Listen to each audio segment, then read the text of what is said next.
I'm going to prompt you both, buy, sell, or rent. Do you think that loss exposed any bigger issues with the Celtics team? I'm going to buy, because I think what it exposed, that they still haven't quite figured out how to deal with teams that are aggressive in dealing with Jason Tatum. I think that it exposed that they still have a level of impact and thought that they need to get to in order to, frankly, figure out the best way to adapt to teams that do that. Because teams are going to consistently try to do that.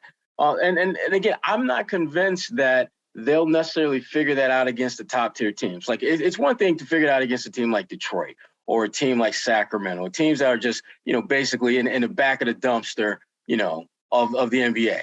But when you're dealing with dogs like Dallas, when you're dealing with teams like Golden State, when you're dealing with teams like Miami and Philly, and teams that are going to challenge you if you get to the postseason and start making some real noise, I'm not convinced that they figured out how to deal with that effectively. And that, to me, is why that's what the Dallas game exposed. It exposed their inability to figure out how to adapt to teams that are aggressive in trying to take the ball out of Tatum's hands. Yeah, I'll buy because he didn't want to buy. You could tell that was reluctant buy. That was just take the damn credit card. I really don't want to purchase this, but take the damn card. Just take it. No, I'll buy. I'll buy because I'm concerned about Derrick White. 24% from the three-point line since he's been with the Celtics. He's getting open looks, and they needed someone to hit these open looks. Like Jason is going to get blitzed. Jalen is going to have his attention on the defense. So you need guys come off the bench, hit three-pointers. Derrick White was supposed to be that guy.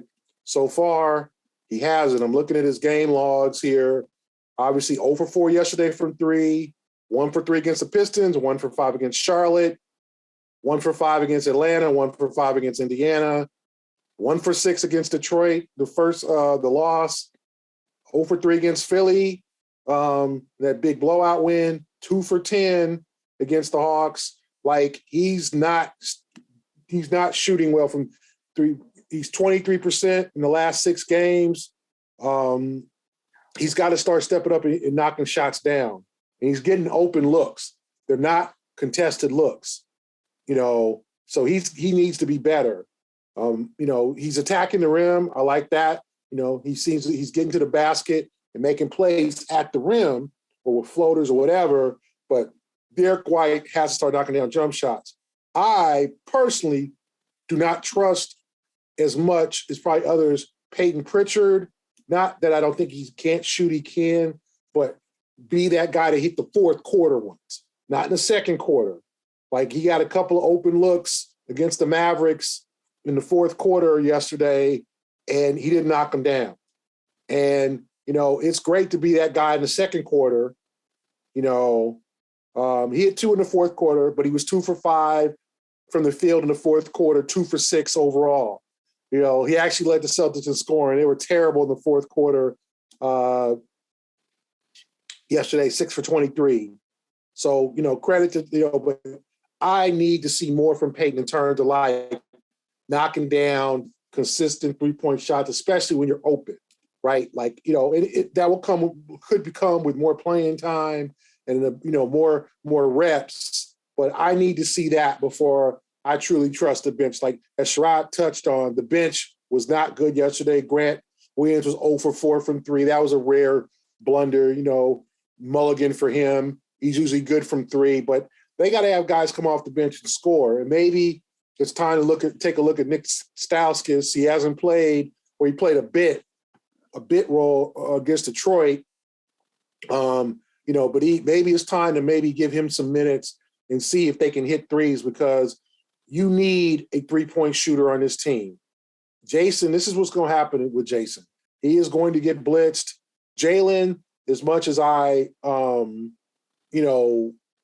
think he's a solid three-point shooter and he's streaky, he hasn't really shown this season, okay, I can just knock him down. He knocked down a big one against Brooklyn, but I need to see more from Jalen. But they got to have some bench threes. They got to have some guys like what Dinwiddie did, knock down. Like, who would you say is more likely to knock down that dagger three like Dinwiddie did. Maybe Marcus, other than Tatum or Brown, a non-star player, because basically it was Luka, and then I thought Finney-Smith had a great game. I thought he was really effective, key in their comeback.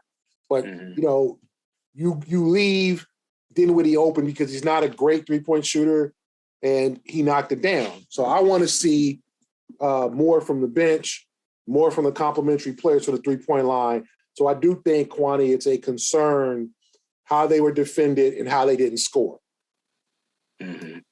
True. Yeah. You know who can knock down three-point shots, though, right? Who? You know who can knock down three-point shots, right? Who? Some dude named Ray Allen. Yes. What a transition. I was like, what are we doing here? Where are we going here? If you can get a poor man's version of Ray Allen on your team, you would take it in a heartbeat. I don't know if they got someone who would even fall into that category. Nick Slauskis, maybe because perimeter, the dude dropped 100 points in 2 G League games, which to me is impressive on the surface, but in reality, it was in a G League game.